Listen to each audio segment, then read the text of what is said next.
Captain Taehyun Kim stood at the large window of the International Space Station. His dark eyes watched the stars. Today was a big day. After years of strange signals from deep space, aliens were coming to Earth. Real aliens. "Captain, they're approaching." The voice belonged to Dr. Minji Park. She was the best scientist Earth had for studying alien life. Her hands shook a little as she fixed her uniform. Kim nodded. "How are you feeling, Doctor?" "Scared." "Excited?" "Everything at once." She smiled, nervously. "You?" "Worried," Kim said honestly. "We know nothing about them." The room fell silent as they watched the alien ship come closer. It was beautiful, smooth and silver, with no visible engines. It moved like water through space, nothing like the bulky human ships. "Everyone to positions," Kim ordered. 20 men and women, the best from every country on Earth, moved to their stations. They were the greeting party for humanity's first alien visitors. The alien ship docked with perfect precision. Not even a small bump. The airlock cycled, and both humans held their breath. The door slid open. The alien that stepped through was tall and thin. It had pale blue skin that seemed to shine under the lights. Its head was long with no hair, and it had 4 arms that moved with perfect grace. 2 large black eyes studied the humans without blinking. "I am Krell," the alien said in perfect English. Its voice came from a small device on its chest. "Ambassador of the Galactic Confederation, I greet Earth." Kim stepped forward. "I am Captain Taehyun Kim of the International Space Fleet. This is Dr. Minji Park, our lead scientist. We welcome you to Earth." Krell's face showed no emotion. Not a smile, not even curiosity. "The Confederation has watched your planet for some time. We find your development interesting." Dr. Park couldn't hide her excitement. "We have so many questions for you. About your people, your technology, your history. All in time," Krell said flatly. "First, we must discuss your place in the galaxy." Kim didn't like the sound of that. "Our place." Krell moved to the meeting table and sat down. The humans followed. "The Confederation includes 17 species across 500 worlds," Krell explained. "We have existed for 10,000 years. We bring order to the chaos of space." "And you want Earth to join?" Kim asked. "Yes, as a protectorate species." "Doctor," Park frowned. "What does that mean?" "It means you would be under our protection and guidance," Krell said. "Your species is very young. You are ruled by emotions, not logic. This makes you unpredictable, dangerous even." Kim felt his face grow hot, but he kept his voice calm. "We value our emotions. They drive our art, our music, our desire to explore." "They also drive your wars," Krell replied. "Your hatred, your violence." Kim couldn't argue with that. Earth's history was full of bloodshed. "The Confederation can help you evolve beyond these primitive urges," Krell continued. "We can guide you toward logic and peace." "And what would we give in return?" Kim asked. "Your resources, your labor, your obedience to Confederation law." Krell spoke as if discussing the weather. "In time, perhaps hundreds of years, humans might earn full membership." Dr. Park's excitement had faded. "You're offering to make us servants." "We are offering to make you better," Krell corrected. "Your technology is primitive. Your society is chaotic. Without our help, you may destroy yourselves before reaching your potential." Captain Kim kept his face blank, but inside he was angry. This wasn't a friendly visit. It was a takeover masked as help. "Earth has many nations," Kim said carefully. "I don't have the authority to accept or reject your offer. Our leaders will need to discuss this." "Of course," Krell said. "The Confederation is patient.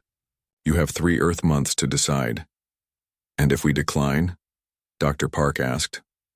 Krell's black eyes showed nothing. "That would be unwise. The galaxy is dangerous. Unprotected planets don't survive long." Kim understood the threat hidden in those words. "We have brought information about the Confederation," Krell said, placing a small crystal on the table. Study it. Learn about your future. After the meeting, Krell returned to the alien ship. The moment the airlock closed, Kim turned to Dr. Park. What do you think? He asked. They're advanced, certainly, she said. But that attitude, they see us as children, or pets. Kim nodded grimly. Get that crystal to Earth immediately. I want our best people studying it.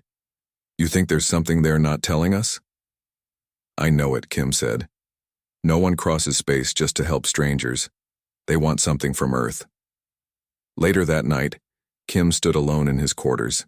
He had sent a private message to Earth's Defense Council. While Krell had been talking, Kim's team had been scanning the space around Earth. They found something disturbing. Hidden just beyond Saturn were 20 more alien ships. Big ones. Warships. The aliens weren't asking. They were demanding. Earth had 3 months to surrender peacefully, or those ships would come. Kim looked out at the stars again. They seemed colder now. Humanity had dreamed of meeting aliens for centuries. Now that dream had turned into a nightmare. They think we're weak, he whispered to himself. They think we'll give up without a fight. He thought about Earth's history. Humans had always fought for freedom, against kings, against dictators, against anyone who tried to control them. Now they would fight against the stars themselves if they had to. Kim made a promise to himself as he stared into space. The Confederation had made a big mistake. They had judged humans by their technology, not their spirit. They had underestimated humanity. They would learn their error soon enough. Spoke. 2 months had passed since the aliens arrived. Captain Kim sat in a large meeting room deep under the Rocky Mountains. This was the emergency command center, built long ago to survive nuclear war. Now it served a new purpose. The Confederation. Ships have moved closer, Admiral Ji-Woo Choi said. She was a small woman with sharp eyes and a reputation for being tough.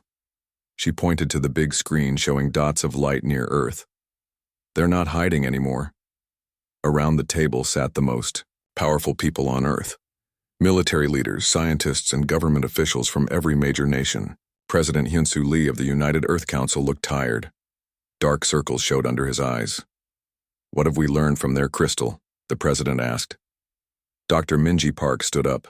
Since meeting Ambassador Krell, she had been working day and night studying alien technology. The Confederation is made up of 17 species, she explained. All of them evolved to value logic over emotion. They think feelings are a weakness. Their society is built on strict rules and perfect order. And they want to fix us, General Do-hyun Kang said. He was head of military intelligence, a big man with a scar across his cheek. Make us more like them. Yes, Dr. Park nodded. But there's more. The crystal contains information about their technology. They wanted to impress us to show how advanced they are.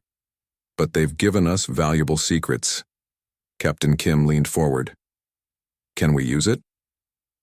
Maybe, Dr. Park said. Their ships use a kind of energy shield. Very advanced, but they follow patterns. Mathematical patterns that we can study. The room was quiet as everyone thought about what this meant. How much time do we have? President Lee asked. Admiral Choi checked her watch. Ambassador Krell will arrive in 24 hours for our answer. Accept their offer, or face war. They have bases on Mars now, General Kang added. They built them without asking us. They're already acting like they own our solar system. President Lee stood up and walked to the window. Outside he could see mountains and trees. Beautiful, peaceful Earth. His home. What are our chances if we fight? He asked quietly. The room was silent. No one wanted to say the truth. Finally, Captain Kim spoke. Their ships are faster. Their weapons are stronger. Their shields can stop our missiles. He paused. But they think like machines. They follow rules. They never do the unexpected. Admiral Choi nodded slowly. Humans have won against stronger enemies before. We adapt. We try crazy things when we're desperate. And we have one advantage, Dr. Park added. They don't understand us. They think we're simple, primitive. They don't expect us to fight hard.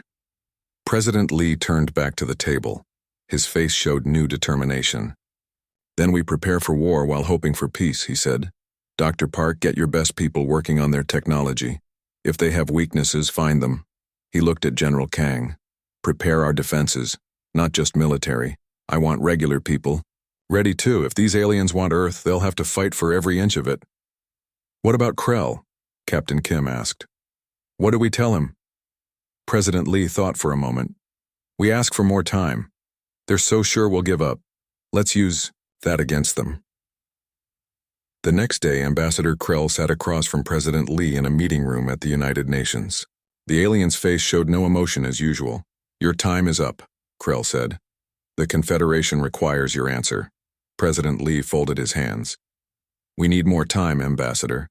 This is a big decision for our people. Krell's black eyes stared. You have had sufficient time.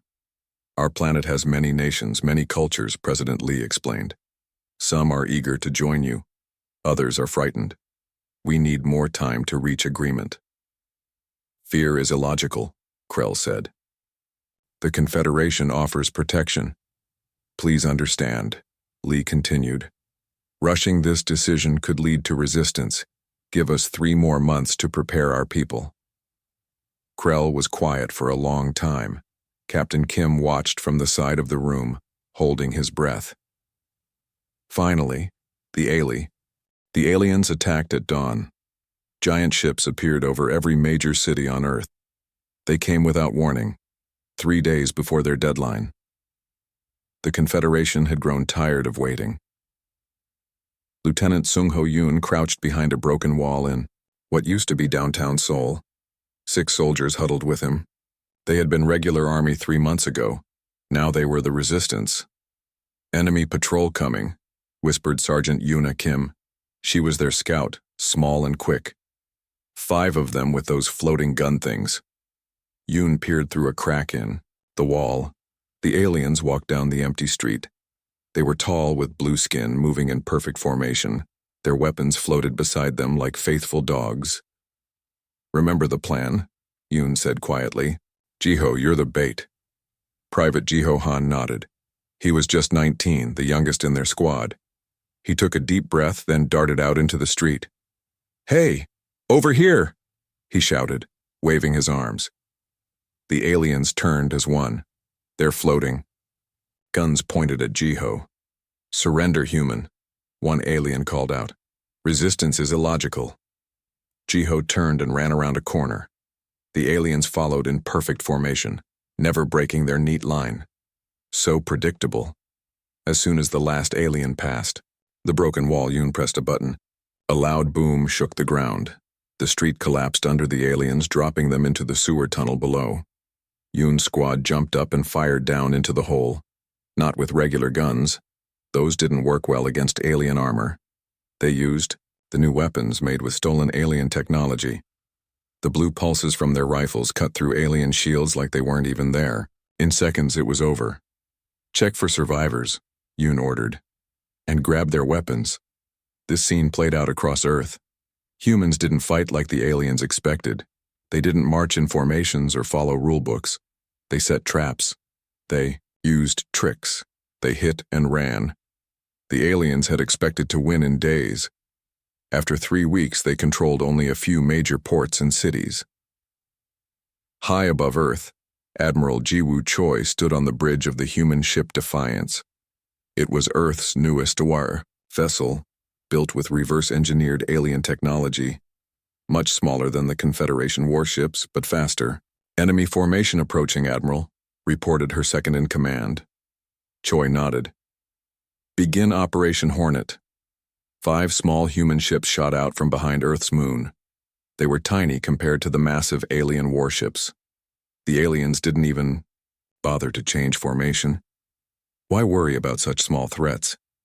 The human ships didn't attack head-on. Instead, they darted around the alien fleet, making quick hits before racing away. Like hornets stinging a larger animal. They're following us, one captain reported over the radio. Just as predicted. The alien ships were turning to chase the human vessels. Breaking formation. Now, ordered Admiral Choi. The Defiance emerged from its hiding place behind an asteroid. With the alien ships scattered, they were vulnerable. The Defiance fired its main weapon, a modified version of alien technology that overloaded shields instead of trying to break through them. 2 enemy ships exploded in silence. The others tried to regroup, but the small human vessels kept them separated, kept them confused. By the time the battle ended, the humans had destroyed 5 alien warships and lost only 2 small vessels. Not a fair trade, but better than anyone had expected. Back on Earth, Dr. Minji Park worked frantically in a lab hidden deep in the Amazon jungle. Around her, 30 scientists from around the world studied alien technology. Their shields operate on a predictable frequency, she explained to Captain Kim, who had just arrived from the front lines. It changes, but always follows the same pattern, like a song that repeats. Can we use that? Kim asked. His face was thinner now, with a fresh scar across his forehead. We already are, Dr. Park said with a small smile. That's how Yoon's squad can shoot through their armor. We've tuned our weapons to match the frequency changes. What about their mind control device? Kim asked. They've used it in Europe. Makes people just give up. Dr. Park's smile faded. We're working on it. The problem is it affects emotional centers in the brain. The aliens don't have those, so they never built defenses against emotional feedback. Meaning we might be able to reverse it. Send human emotions back through their network. But it's dangerous. We don't know how they'd react to feelings they've never experienced. In orbit above Earth, Ambassador Krell met with the Confederation War Council. The meeting was not going well. These humans are not fighting according to any logical pattern, complained one general. They hide. They use deception. They target our communication systems instead of our weapons. They're animals, said another, fighting on instinct. Krell stared at the holographic map showing Earth. Red dots marked areas of strong human resistance. There were too many red dots. They are not animals, Krell said. They are dangerous. We underestimated them. They cannot win, the general insisted. Our technology is superior. And yet we are losing ships, Krell pointed out. The humans adapt. They learn. They have already started using our own technology against us. Then we must escalate, the general said. Use the planet burners. Krell's eyes widened slightly. Destroy the planet? That would violate Confederation law. Earth has resources we need. Not destroy. Just burn the surface. Remove the humans. Krell hesitated. The rules were clear. Planet burning was only allowed in extreme cases. But these humans, they were unlike any species the Confederation had faced before. I will consider it, Krell said finally. Back on Earth, General Do-hyun Kang received a transmission from one of their spies on a captured alien ship. His face grew dark as he read it. They're planning something big, he told President Lee. Something called planet burning. Lee's face showed no fear, only determination. Then we strike first. Tell Admiral Choi to prepare Operation Thunderbolt. Human resistance had spent 3 months preparing for war. Now they would show the Confederation why humans should never be underestimated. Operation Thunderbolt began at midnight. All across Earth, human forces attacked alien bases at the same time. Not with large armies, but with small teams. Special forces who had trained for this moment. Colonel Jion Huang led the attack on the alien base near Old Beijing. Her team of 20 soldiers moved through the night without making a sound. They wore special suits designed by Dr. Park's team. The suits blocked alien sensors. Remember, Huang whispered to her team. We need the control room intact. Everything else is a bonus. The alien base looked like a silver dome in the darkness. 10 guards stood outside, their weapons ready. They looked bored. After weeks of fighting humans who hid and ran, the aliens had grown careless. Huang gave the signal. Her soldiers fired the special weapons that overloaded alien shields. The guards fell before they could raise an alarm. Move in, Huang ordered. Inside the base, more aliens rushed to stop them. But the humans didn't fight like the aliens expected. They didn't stay together in a group. They split up. They used smoke bombs. They fired from unexpected places. The aliens, trained to fight in perfect order, became confused. In 30 minutes, the base was under human control. The most important part, the communication center, was captured without damage. "Send the signal," Huang said. Her tech expert typed commands into the alien computer. A special code went out to all Confederation ships in orbit. The code looked like normal alien computer language, but hidden inside was a virus. A human virus. In space, Admiral Choi watched her screen as green lights appeared all over the Earth. Map one by one, human teams were taking control of alien bases. Not all of them, some attacks failed. But enough. "Phase 2 ready, Admiral," her officer reported. Choi nodded. "Send in the swarm." From hidden bases on the moon, 500 small, human ships launched into space. They were tiny, just big enough for one pilot and some simple weapons. The aliens had never built ships so small. It seemed wasteful to them. But the tiny ships were hard to hit. They moved fast, changing direction in ways that made no sense to alien targeting systems. The small ships surrounded the big alien warships. They didn't try to destroy them. Instead, they attached small devices to the hulls. Then they flew away, back to the safety of the moon. The alien commanders were confused. Was that the attack? Just sticking small devices to their ships? Their sensors showed no explosives, no weapons in the devices. Just a simple transmitter. Then the signal came from Earth. In her lab, Dr. Minji Park pressed a button. "Sending emotional package now." The signal went from her computer to the alien bases captured by Colonel Huang and other teams around the world. From there, it traveled to the small devices attached to the alien warships. The devices activated, sending the signal directly into the alien ship's computer systems. Inside the alien flagship, Ambassador Krell was in a meeting with the War Council. When it happened, the ship's lights flickered. Strange sounds came from the speakers. "What is happening?" demanded a general. Then Krell felt it. Something new, something terrible. Fear. The signal carried human emotions, translated into data the alien computers could understand. Fear, anger, love, hope, sadness. Feelings the aliens had evolved away from centuries ago. Their computers, designed to process only logical information, couldn't handle these chaotic human emotions. Systems crashed. Weapons went offline. Shields failed. And the aliens themselves, connected to their ships through neural links, felt Huma. 2 years after first contact, Ambassador Krell once again stood before a human delegation. This time, however, the meeting took place on neutral ground, an asteroid base in the Kuiper Belt. "The Confederation Council has authorized me to negotiate a peace treaty," Krell stated, his once haughty demeanor replaced with cautious respect. "We all underestimated your species." Captain Taehyun Kim, now General Kim, exchanged glances with President Lee. "We're prepared to end hostilities, but not as a protectorate species." "No," Krell agreed. "The Confederation is prepared to recognize Earth as a sovereign member with full rights." The terms were remarkably favorable. The Confederation would withdraw all military forces, provide reparations for damage caused, and share technological knowledge. In exchange, humans would share their unique perspectives and join the Confederation's defensive alliance.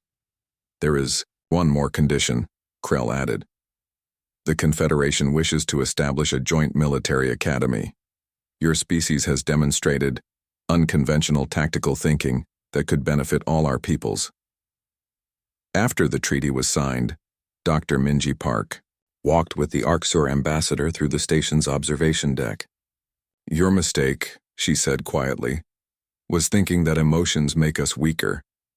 But they are why we fought so hard.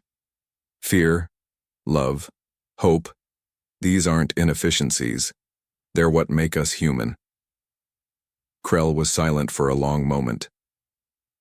"The Confederation has existed for millennia without serious challenges.